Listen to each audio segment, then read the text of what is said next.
Hello साथियों, स्वागत है आप सभी का आपके अपने YouTube channel Saurabh sir mathematics में। यहाँ पर बात करते हैं एसएससी जीडी कांस्टेबल एग्ज़ाम्स की, जो कि एसएससी जीडी का जो एग्ज़ाम है 22-23 के लिए था। जीके जीएस की यहाँ पर जो सीरीज चल रही है दोस्तों, उसकी ये क्लास 13 है, यानी 13वीं क्लास है। इससे पहले 12 क्लासेस कंप्लीट कर चुके हैं, 12 सेशन हमारे कंप्लीट हो चुके हैं। यदि आप एसएससी जीडी की तैयारी कर रहे हैं तो यह सेशन आपके लिए काफ़ी महत्वपूर्ण है। साथ ही यदि आप KVS, Super TET, railway, police, SSC, SI, UPSI आदि एग्जाम्स की तैयारी कर रहे हैं, तब भी ये वीडियो आपके लिए काफ़ी महत्वपूर्ण है। इस सेशन में टॉप 20 क्वेश्चंस को रखा गया है, जो कि पिछले एग्जाम्स में आए थे और आगे भी आने की उनकी प्रबल संभावना बनी रहती है। उन क्वेश्चन से रिलेटेड जो भी फैक्ट्स होंगे दोस्तों, उनको भी साथ ही साथ क्लियर किया जाएगा। तो दोस्तों बने रहिए हमारे साथ सेशन के लास्ट तक। अगर सेशन अच्छा लगता है तो लाइक कीजिए और चैनल पर पहली बार विजिट कर रहे हैं तो चैनल को सब्सक्राइब जरूर कर लीजिएगा दोस्तों। बढ़ते हैं क्वेश्चन की तरफ। क्वेश्चन आता है पहला, भारत में सर्वप्रथम किस राज्य में शून्य आधारित बजट तकनीकी को अपनाया गया? तो शून्य आधारित बजट तकनीकी को किस राज्य में अपनाया गया था? ऑप्शन है, option A Tamil Nadu, option B Andhra Pradesh, option C Karnataka, option D Kerala. 4 options दिए हैं दोस्तों। यदि आप इसका कमेंट करना चाहते हैं तो आप हमें कमेंट करके बता सकते हैं, यदि आपको इसका आंसर पहले से पता है तो। कमेंट करने का तरीका है, क्वेश्चन फर्स्ट है तो फर्स्ट का अगर ए आंसर सही है तो ए लिखेंगे, अगर बी आंसर आपका सही है तो बी लिखेंगे, और सी आंसर सही है तो सी, डी आंसर सही है तो डी लिखेंगे दोस्तों। इस तरह से आप हमें कमेंट करके बता सकते हैं कि इसका आंसर कौन सा सही है।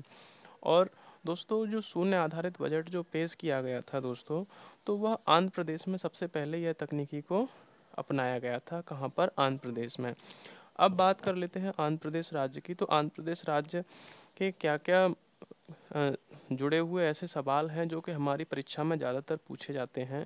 तो आंध्र प्रदेश क्षेत्रफल की दृष्टि से 7वां सबसे बड़ा राज्य है। कौन सा दोस्तों? 7वां सबसे बड़ा राज्य है। आंध्र प्रदेश के जो सीएम हैं दोस्तों, जो चीफ मिनिस्टर हैं, जो मुख्यमंत्री हैं, वाईएस जगन मोहन रेड्डी आंध्र प्रदेश के मुख्यमंत्री हैं। और अगर गवर्नर यानी राज्यपाल की अगर बात की जाए तो विश्वभूषण हरिचंदन, विश्वभूषण हरिचंदन आंध्र प्रदेश के राज्यपाल हैं। और आंध्र प्रदेश की जो राजधानी है दोस्तों वह अमरावती है। कौन सी है दोस्तों? अमरावती। आंध्र प्रदेश की राजधानी अमरावती है। तेलंगाना और आंध्र प्रदेश पहले एक ही राज्य हुआ करते थे, लेकिन 2 जून 2014 को तेलंगाना राज्य को आंध्र प्रदेश से पृथक कर दिया गया और आंध्र प्रदेश की राजधानी अमरावती हुई। और तेलंगाना राज्य की जो राजधानी है दोस्तों वो हैदराबाद है। और यह भाषाई आधार पर पहला गठित राज्य है। यह इसका जो गठन हुआ था आंध्र प्रदेश का, वह 1953 में हुआ था, लेकिन भाषाई आधार पर पुनर्गठन जब हुआ था तो 1956 में हुआ था। तो सबसे पहले आंध्र प्रदेश को ही भाषाई आधार पर गठित किया गया था। तो ये आपको याद रखना है दोस्तों। तो यह 7वां सबसे बड़ा क्षेत्रफल की दृष्टि से है और आंध्र प्रदेश की राजधानी अमरावती है। तो भारत में सर्वप्रथम किस राज्य में शून्य आधारित बजट तकनीकी को अपनाया गया था? तो वह आंध्र प्रदेश में अपनाया गया था। चलते हैं नेक्स्ट क्वेश्चन की तरफ। अगला क्वेश्चन है, हिंदू शाही राज्य का कौन सा शासक तुर्कों से बार बार पराजित होने के कारण ग्लानिवश आत्मदाह कर लिया था? कौन सा हिंदू शाही शासक था जिसने तुर्कों से बार बार पराजित होने के कारण ग्लानिवश आत्मदाह कर लिया था? ऑप्शंस देखते हैं। ऑप्शन है Jaipal, option B Anandpal, option C Trilochan Pal, option D Bhimpal.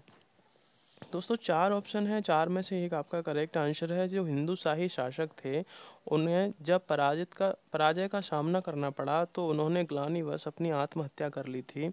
तो इसके बारे में आपको पता होना चाहिए कि कौन हिंदू शाही शासक थे। तो दोस्तों इसका जो करेक्ट आंसर है वह जयपाल इसका करेक्ट आंसर है।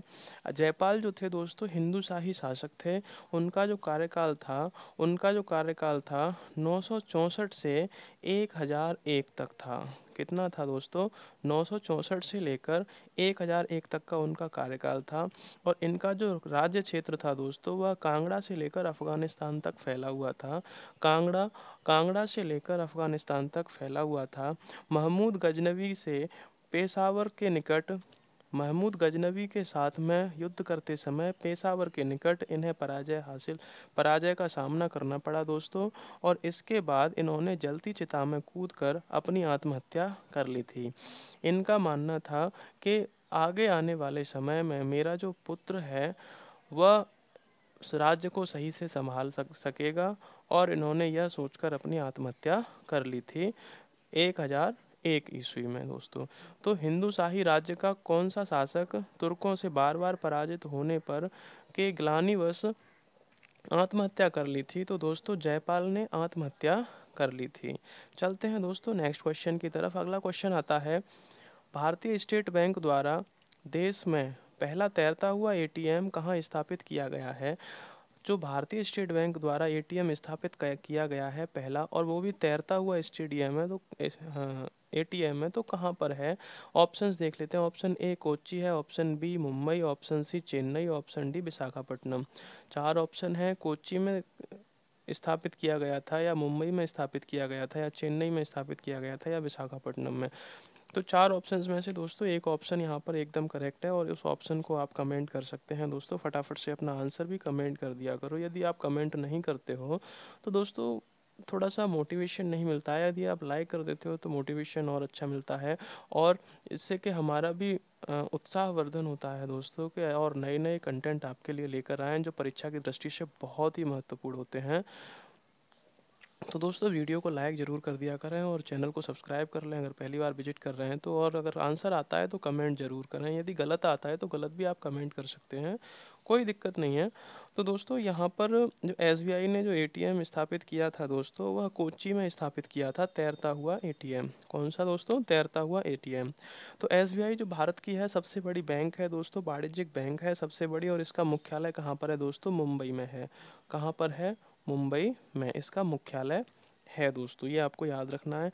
और इसके जो कार्यकारी अधिकारी हैं दोस्तों, वो दिनेश कुमार खारा हैं। क्या हैं दोस्तों? दिनेश कुमार खारा। पहले जब इसका इतिहास देखते हैं दोस्तों, तो यह बैंक ऑफ बंगाल और बैंक ऑफ बॉम्बे और बैंक ऑफ मद्रास को मिलाकर 1921 में, कब दोस्तों? 1921 में इन तीनों बैंकों को मिलाकर इंपीरियल बैंक ऑफ इंडिया का निर्माण हुआ था दोस्तों। किसका निर्माण हुआ था? इंपीरियल बैंक ऑफ इंडिया का। और 1955 में दोस्तों, 1955 में भारतीय स्टेट बैंक का गठन हुआ था। जो इंपीरियल बैंक ऑफ इंडिया थी उसका नाम बदलकर भारतीय स्टेट बैंक का गठन हुआ था, और 1955 में ही एसबीआई यानी स्टेट बैंक ऑफ इंडिया का राष्ट्रीयकरण हो चुका था दोस्तों। तो ये आपको याद रखना है।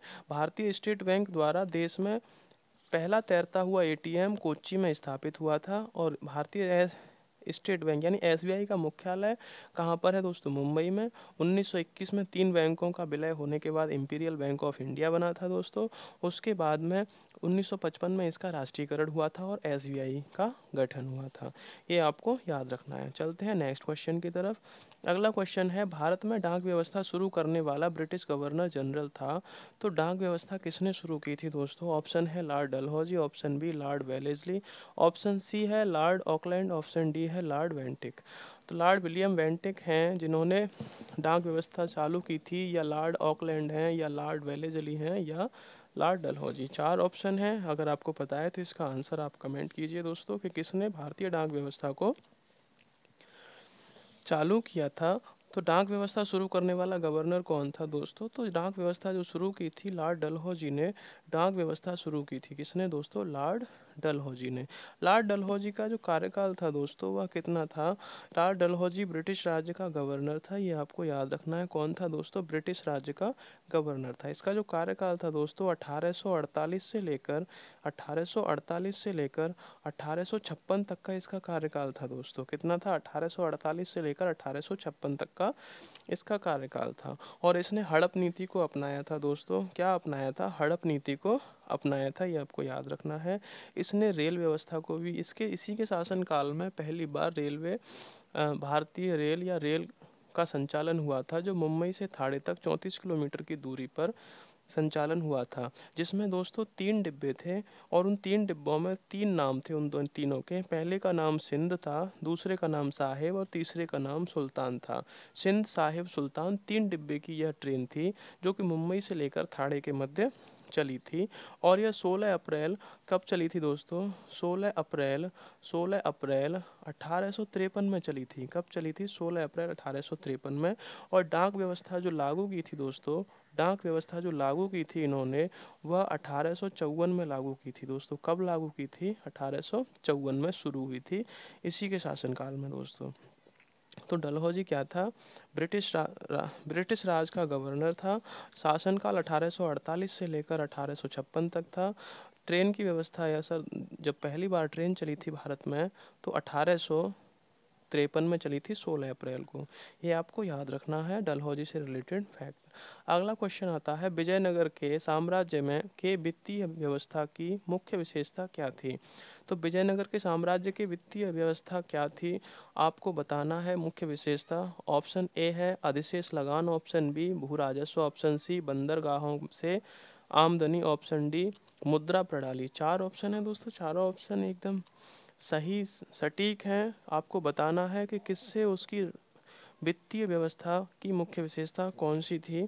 तो दोस्तों इसका करेक्ट आंसर आप कमेंट कर सकते हैं, और इसका करेक्ट आंसर है दोस्तों ऑप्शन बी भू राजस्व। भू राजस्व वित्तीय व्यवस्था की मुख्य विशेषता थी। उन्हें भू राजस्व से वित्त में काफ़ी फायदा होता था दोस्तों। अब बात करते हैं विजयनगर साम्राज्य की। तो विजयनगर साम्राज्य की जो स्थापना की थी दोस्तों, वह हरिहर और बुक्का ने की थी। कि दो भाई थे दोस्तों। कौन थे दो भाई? हरिहर। हरिहर पहला शासक था विजयनगर साम्राज्य का। वह बुक्का, बुक्का कौन था दोस्तों? बुक्का। ये दोनों भाई थे।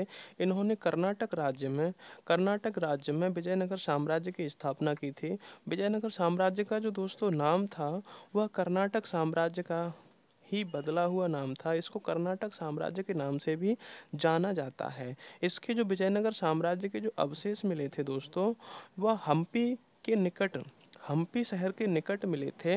और जो हम्पी है दोस्तों, वह विश्व विरासत स्थल में भी शामिल है। ये आपको याद रखना है। तो यह कर्नाटक साम्राज्य था। विजयनगर साम्राज्य कर्नाटक साम्राज्य एक ही था। इसकी वित्तीय व्यवस्था की मुख्य विशेषता जो थी दोस्तों, वह भू राजस्व थी। चलते हैं दोस्तों नेक्स्ट क्वेश्चन पे। अगला क्वेश्चन आता है, चोल राज्य की राजधानी तंजौर को बनाने वाला कौन था? तो जो चोल राज्य की जो राजधानी है तंजौर, उसको बनाने वाला कौन था? ऑप्शन ए है विजयालय, ऑप्शन बी परांतक प्रथम, ऑप्शन सी परांतक द्वितीय, ऑप्शन डी राज राजा प्रथम। चार ऑप्शन है। जो चोलों की जो राजधानी थी, कौन सी राजधानी थी दोस्तों? तंजौर। तंजौर किसने बनाई थी?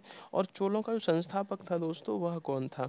तो चोल का जो संस्थापक था दोस्तों, वह विजयालय ने चोल वंश की स्थापना की थी। किसने की थी दोस्तों? विजयालय ने चोल वंश की स्थापना की थी।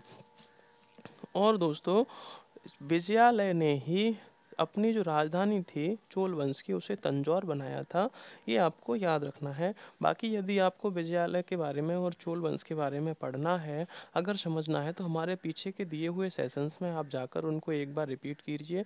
वहाँ पर आपको तथ्य से तथ्य तक की जानकारी अच्छे से दी गई है। तो दोस्तों इसका जो करेक्ट आंसर है ऑप्शन ए है विजयालय। चोल वंश की राजधानी तंजौर बनाने वाला जो शासक था वह विजयालय था, और विजयालय को ही चोल वंश का संस्थापक कहा जाता है। चलते हैं नेक्स्ट क्वेश्चन पे। ढिल्लिका यानी दिल्ली नगर की स्थापना की थी। तो ढिल्लिका यानी दिल्ली नगर की स्थापना किसने की थी? चौहानों ने की थी, या तोमरों ने की थी, या परमारों ने की थी, या प्रतिहारों ने की थी?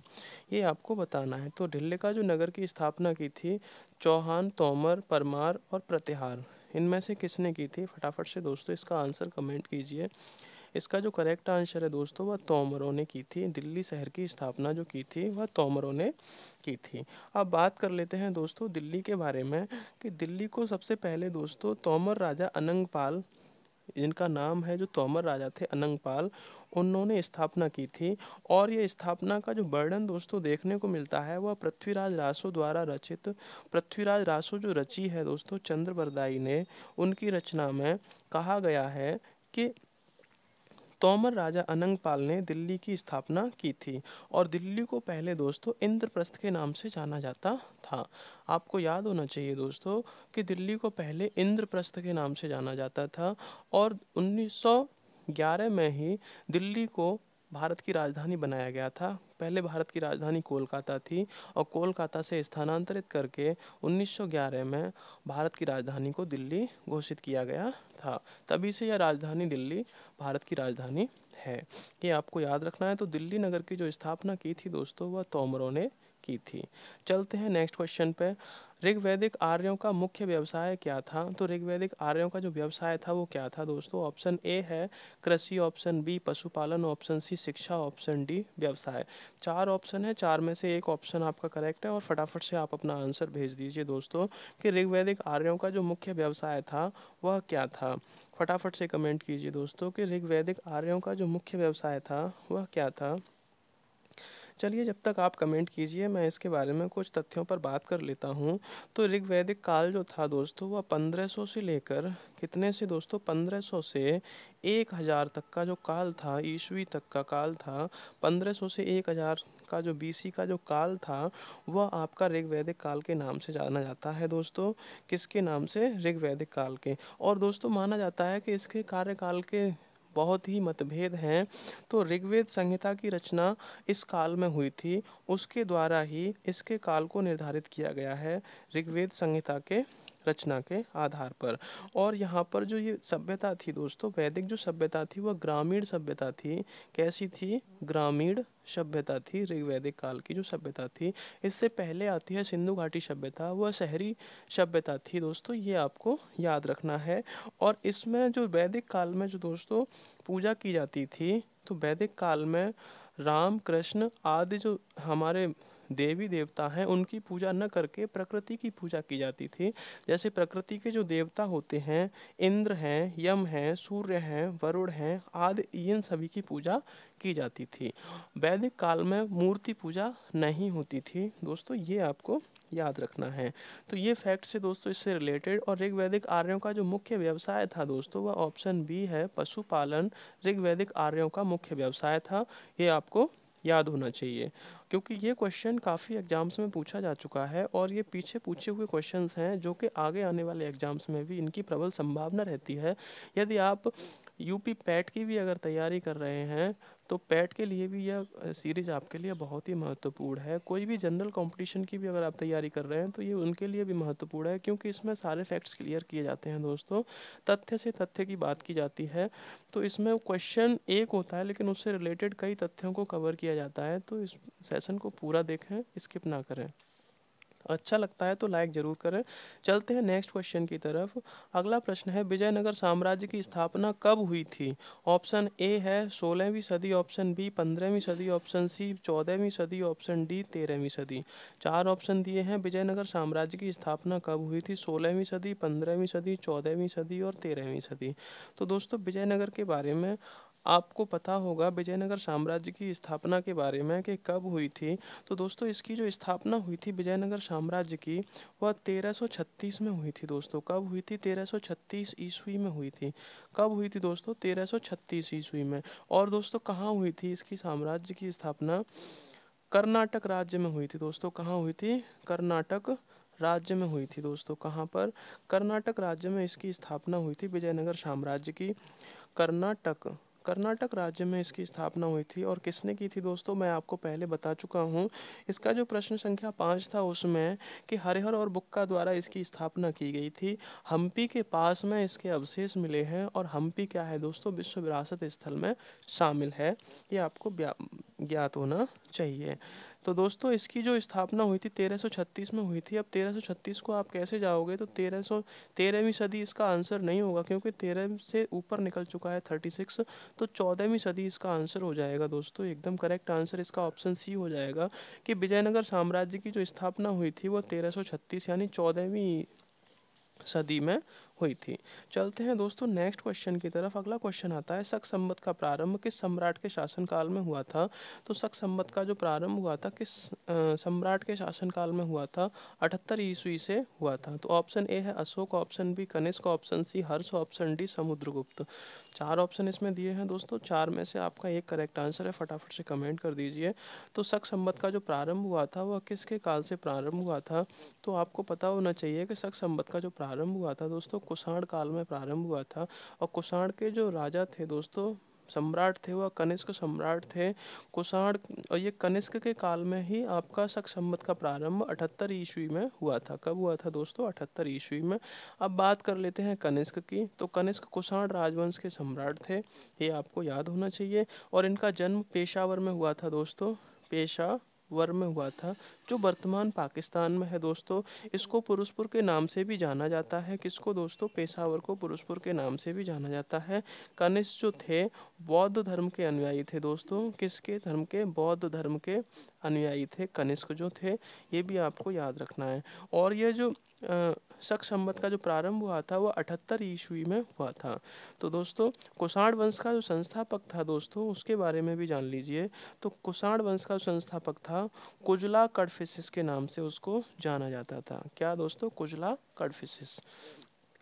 चलते हैं दोस्तों 11 नंबर क्वेश्चन की तरफ। मतदाता संख्या की दृष्टि से देश का सबसे बड़ा लोकसभा निर्वाचन क्षेत्र कौन सा है? मतदाता संख्या की दृष्टि से तो ऑप्शन ए है Unnao, option B Bangalore, option Bengaluru Uttar, option C Ghaziabad, option D Malkajgiri. Malkajgiri है या गाजियाबाद है या बेंगलुरु है या उन्नाव है? तो मतदाता संख्या की दृष्टि से देश का सबसे बड़ा लोकसभा निर्वाचन क्षेत्र कौन सा है? बताना है दोस्तों आपको। तो यहाँ पर उन्नाव, बेंगलुरु उत्तर, गाजियाबाद और मलकाजगिरी, चार ऑप्शंस दिए हैं दोस्तों। उन्नाव ये दोस्तों उत्तर प्रदेश में है, उन्नाव यूपी में है, गाजियाबाद आपका यूपी में है, बेंगलुरु उत्तर ये आपका कर्नाटक में है दोस्तों, और ये आपका है तेलंगाना में, सॉरी दोस्तों, तेलंगाना में है दोस्तों। तो ये इसका जो करेक्ट आंसर है दोस्तों, ऑप्शन डी एकदम करेक्ट आंसर है, मलकाजगिरी। मलकाजगिरी जो है दोस्तों मतदाता संख्या की दृष्टि से देश का सबसे बड़ा लोकसभा निर्वाचन क्षेत्र माना जाता है। तेलंगाना राज्य में स्थित है दोस्तों, और 2019 के अनुसार तेलंगाना में मलकाजगिरी लोकसभा निर्वाचन क्षेत्र का सबसे बड़ा क्षेत्र है दोस्तों। अब बात कर लेते हैं दोस्तों तेलंगाना की। तो तेलंगाना के जो सीएम है दोस्तों वह के चंद्रशेखर राव हैं।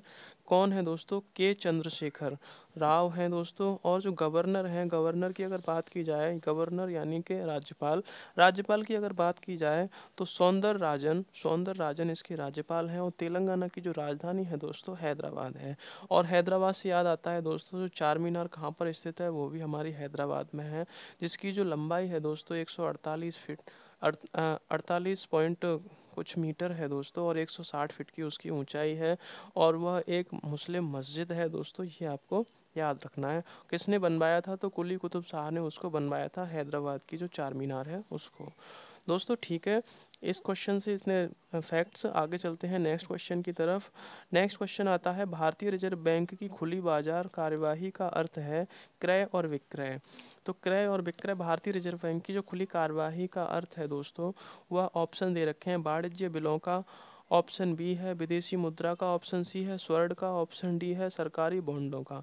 चार ऑप्शंस दिए हैं दोस्तों, चार में से एक आपका करेक्ट है दोस्तों। तो भारतीय रिजर्व बैंक का की जो खुली बाजार कार्यवाही का अर्थ क्रय विक्रय है, तो किसके द्वारा है दोस्तों? सरकारी बॉन्डों का जो क्रय विक्रय है वह खुली बाजार कार्यवाही है।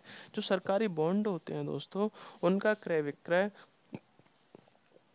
खुला बाजार कार्यवाही का अर्थ है। चलते हैं दोस्तों नेक्स्ट क्वेश्चन की तरफ। अगला क्वेश्चन आता है, नेक्स्ट क्वेश्चन। अच्छा बात कर लेते हैं इसके कुछ फैक्ट्स की। भारतीय रिजर्व बैंक यानी आरबीआई से रिलेटेड जो भी फैक्ट्स होते हैं आपके, उन्हें कवर करते हैं। तो आरबीआई की जो स्थापना हुई थी दोस्तों वह 1 अप्रैल, कब हुई थी दोस्तों? 1 अप्रैल 1935 में इसकी स्थापना हुई थी दोस्तों। कब हुई थी? 1 अप्रैल 1935 में। इसका जो नेशनलाइजेशन हुआ था दोस्तों, राष्ट्रीयकरण हुआ था, वह 1 जनवरी 1949 को इसका राष्ट्रीयकरण हुआ था दोस्तों। कब हुआ था? 1949 को राष्ट्रीयकरण हुआ था। इसका जो मुख्यालय है दोस्तों वह मुंबई में है। और इसके जो वर्तमान गवर्नर हैं दोस्तों वह शक्तिकांत दास हैं। कौन है? शक्तिकांत दास, आपको याद होना चाहिए। नेक्स्ट क्वेश्चन आता है, किसके द्वारा मंदिरों में प्रवेश के अधिकार की मांग की प्रस्तुति के कारण 1899 में तिरुनेलवेली में भयंकर दंगे हुए थे? तो तिरुनेलवेली में भयंकर दंगे हुए थे किसके द्वारा मंदिरों में प्रवेश के अधिकार की मांग की प्रस्तुति के कारण 1899 में तिरुनेलवेली में भयंकर दंगे हुए थे? ऑप्शन है दोस्तों ओकालिंग, ऑप्शन बी है नाडार, ऑप्शन सी है महार, ऑप्शन डी है पल्ली। चार ऑप्शन है दोस्तों, चार में से एक ऑप्शन आपका करेक्ट है। तो इसका दोस्तों जो करेक्ट आंसर है नाडार, ऑप्शन बी एकदम करेक्ट आंसर है।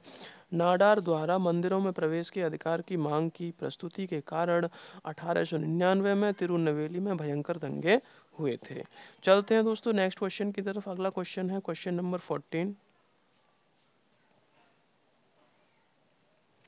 क्वेश्चन नंबर 14 है, बैंक दर वह दर है जिस पर क्या होता है दोस्तों, के ऑप्शंस दिए हैं, जिस पर एक बैंक पब्लिक को उधार देता है। ऑप्शन बी है आरबीआई पब्लिक को उधार देता है। ऑप्शन सी है आरबीआई वाणिज्य बैंकों को उधार देता है। ऑप्शन डी है भारत सरकार अन्य देशों को उधार देती है। तो सर बैंक दर जो है वह क्या है जिस पर एक बैंक पब्लिक को उधार देती है, क्या वह बैंक दर होती है, या आरबीआई पब्लिक को उधार देती है वो बैंक दर होती है, या आरबीआई वाणिज्यिक बैंकों को उधार देती है वो बैंक दर होती है, या भारत सरकार अन्य देशों को उधार देती है वो बैंक दर होती है। तो दोस्तों यहाँ पर एक आपको बात बता दी जाए कि आरबीआई पब्लिक को उधार देता है, आरबीआई पब्लिक को उधार कभी नहीं देता है। भारतीय रिजर्व बैंक पब्लिक को उधार कभी नहीं देता है, और ना ही पब्लिक से को कभी भी डायरेक्ट रूप में मनी को किसी भी तरह से जमा करवाता है दोस्तों। तो यह आरबीआई का काम नहीं है पब्लिक को उधार देना। ये काम तो वाणिज्यिक बैंकों का है, जैसे एसबीआई है, पीएनबी है, कैनरा है, आदि सभी बैंकों का ये काम रहता है कि पब्लिक को उधार देना। एक बैंक पब्लिक को उधार देता है, बैंक दर वह भी नहीं होती जो बैंक पब्लिक को उधार देता है। अब बात आती है भारत सरकार अन्य देशों को उधार देती है, तो ये भी बैंक दर के अंतर्गत नहीं आता। आरबीआई वाणिज्यिक बैंकों को उधार देती है वह बैंक दर होती है दोस्तों, ये आपको याद रखना है। ऑप्शन सी इसका एकदम से करेक्ट आंसर हो जाएगा दोस्तों। क्या है? ऑप्शन सी, कि आरबीआई बैंकों को जो उधार देती है वह बैंक दर कहलाती है। चलते हैं दोस्तों नेक्स्ट क्वेश्चन की तरफ। अगला क्वेश्चन आता है, खैरवार आदिवासी आंदोलन कब हुआ था? तो दोस्तों खैरवार जो आदिवासी आंदोलन हुआ था, ये क्वेश्चन पिछले भी सेशंस में एक बार मैंने रखा था। वो इसलिए इसमें रखा गया है कि यदि आपको इसका आंसर आता है तो आप कमेंट जरूर करेंगे। आपने अगर अच्छे से सेशन को देखा है पिछले वाले को, तो आपको इसका आंसर जरूर आता है और आप इसको कमेंट जरूर करेंगे। तो दोस्तों इसका ऑप्शन ए 1874 ईस्वी, 1860 ईस्वी, 1865 ईस्वी, 1870 ईस्वी, चार ऑप्शन है। चारों में करेक्ट जो आंसर है दोस्तों आप फटाफट से कमेंट कर दीजिए। दोस्तों इसका आंसर बताता हूँ मैं आपको कि 1874 ईस्वी में खैरवार आदिवासी आंदोलन हुआ था, आपको याद रखना है। चलते हैं नेक्स्ट क्वेश्चन की तरफ। इनाम भूमि किसे दिया जाता था? इनाम भूमि जो दिया जाता था वह किसे दिया जाता था? क्वेश्चन नंबर 16 है। ऑप्शन ए है विद्वान और धार्मिक व्यक्ति को, मनसबदार को, पैतृक राजस्व संग्राहक को, या कुलीन को। किसको दिया जाता था? कुलीन का आपको अर्थ आना चाहिए। कुलीन मीन्स क्या होता है? तो श्रेष्ठ होता है कुलीन। ये हिंदी से भी रिलेटेड एक क्वेश्चन बन जाता है। कुलीन का मतलब श्रेष्ठ होता है। तो विद्वान और धार्मिक व्यक्ति, मनसबदार, पैतृक राजस्व संग्राहक, कुलीन।